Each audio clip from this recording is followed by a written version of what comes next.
भारत में लोकतंत्र के सबसे खास पहलुओं में से एक चुनाव है।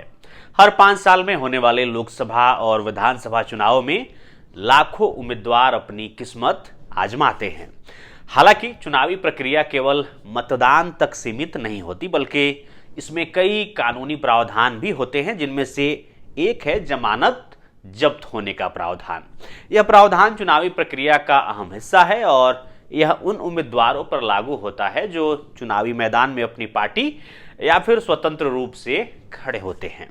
लेकिन क्या आप जानते हैं कि जमानत जब्त होने का क्या मतलब है और इसका उम्मीदवार पर क्या असर पड़ता है? तो चलिए जानते हैं। चुनाव में जमानत जब्त होने का मतलब यह है कि यदि किसी उम्मीदवार को निर्धारित न्यूनतम वोट प्रतिशत नहीं मिलते हैं तो उसकी जमानत राशि जब्त कर ली जाती है।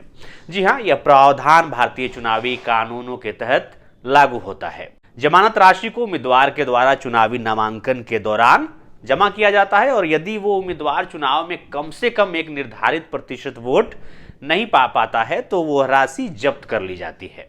जमानत उम्मीदवार की ओर से यह एक तरह की सुरक्षा राशि होती है जो यह सुनिश्चित करती है कि वह चुनावी प्रक्रिया को गंभीरता से ले रहा है और यदि वह चुनावी मैदान में अपनी स्थिति मजबूत नहीं कर पाता तो उसे यह राशि खोनी पड़ती है। भारतीय चुनाव आयोग के तहत किसी उम्मीदवार को जमानत तब तक वापस नहीं मिलती जब तक वह अपनी सीट पर चुनावी प्रक्रिया में निर्धारित प्रतिशत वोट प्राप्त नहीं करता है।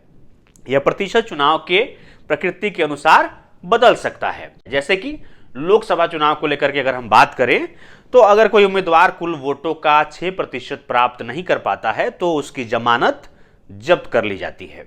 वहीं विधानसभा चुनाव को लेकर के उम्मीदवार को 6% वोटों के अलावा उसे कम से कम 6 उम्मीदवारों से अधिक वोट प्राप्त करने की शर्त पूरी करनी होती है। यदि उम्मीदवार इन आंकड़ों तक नहीं पहुंच पाता है तो उसे अपनी जमानत खोनी पड़ती है।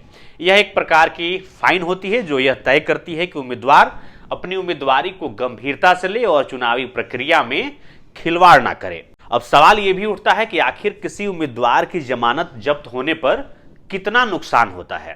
तो चलिए आपको बताते हैं कि लोकसभा चुनाव के लिए सामान्य कैटेगरी के उम्मीदवारों को 25,000 रुपए जमानत राशि जमा करनी होती है, जबकि SC/ST कैंडिडेट को 12,500 रुपए देने होते हैं। वहीं विधानसभा चुनाव में सामान्य वर्ग के प्रत्याशी को जमानत राशि के तौर पर 10,000 रुपए और SC/ST कैटेगरी के कैंडिडेट को 5,000 रुपए की राशि जमा करनी होती है।